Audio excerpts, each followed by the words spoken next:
So, are you a fan of,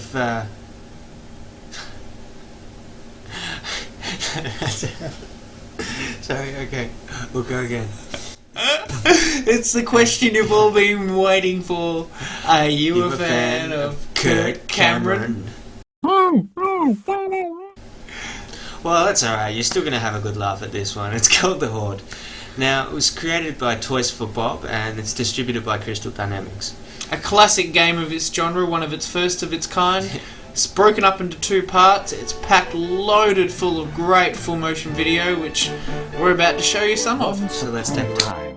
In a distant and magical kingdom, there lived a young serving boy named Chauncey.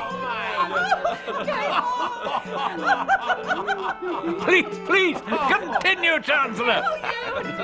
So there we are.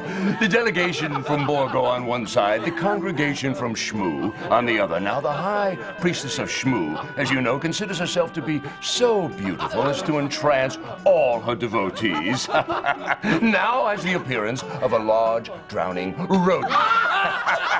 She, having been bathed in wine at the hands of the Borgonian ambassador's wife. The words that spewed forth from this saintly maiden's mouth were of sort as to make the most hardened warrior's ears to burn.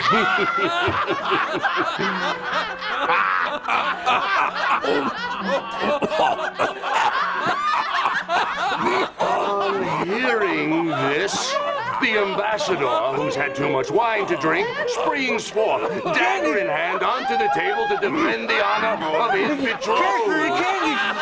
You can't choke him! Squarely in the middle of the kidney pie.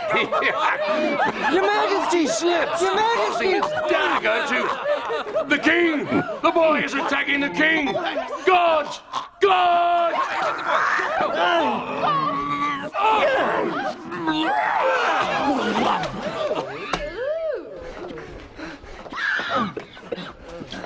Your Majesty! You dare attack the king? No!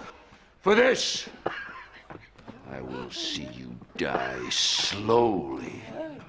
No! Nonsense! The lad saved my life. What is your name, boy? Chauncey, sir! My lord! Your Highness, sir! And where do you hail from? Well, I have no home, sire. I was raised by a kind herd of wild cows. Ah, well... So now you have saved the king, you're sent off to your land, the first being the Shimto Plains.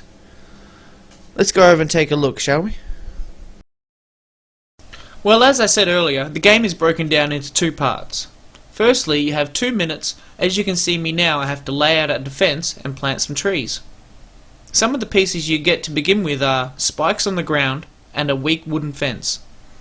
In later levels, you're able to afford guardsmen, or hirelings as the game calls them.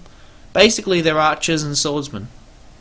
Also later on, you're able to build and buy other items, like a flamethrower, or a strong stone wall, or a teleportation ring that's useful when attacking the Horde. But in later levels, it's not just about defense either.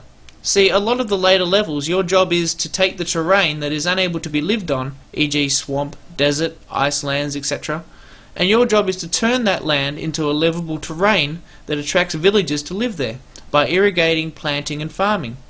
Basically, it's just planting trees, lots of trees. The second part is after the 2 minutes have finished. You hear the call of the Horde, and the Horde is let loose on you to test your defences.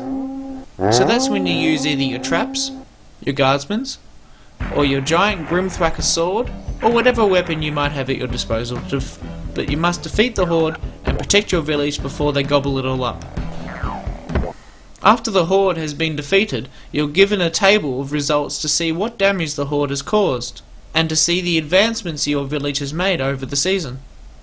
The gameplay grows on you surprisingly quickly. If you like strategy games but don't have the patience to watch your village grow, or like strategy games but can deal with maybe a little bit of action mixed in, you'll probably like this game.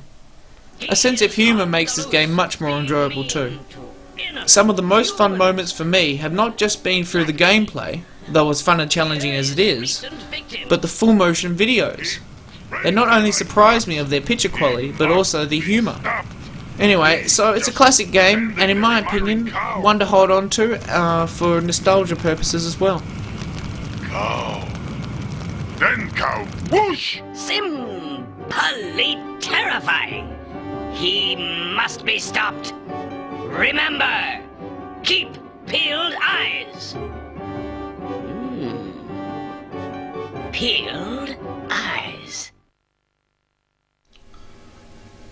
Well, that was the Horde, guys. Now, Toys for Bob originally made this game for the 3DO, but due to its failure, they had to port it over to another system, the Saturn. Now, in the process of doing this, they developed a bit of a taste for the Saturn and thought they'd try things out with it. So their next release that came out was Pandemonium. Hello, you have reached King Winthrop, and I'm not in the castle right now. I'm busy personally leading 9 contingents of my finest Horde slayers to eliminate some Hordelings for you. Please leave me a message at the royal beep.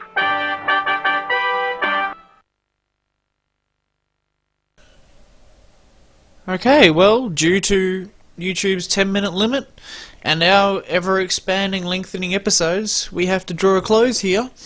Please come back and click on part 2 on the link just to your right. Thank you very much. Oh, and if you have a moment, why not subscribe or comment?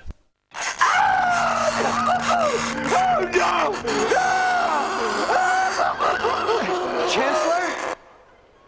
Same time next week. Oh, good.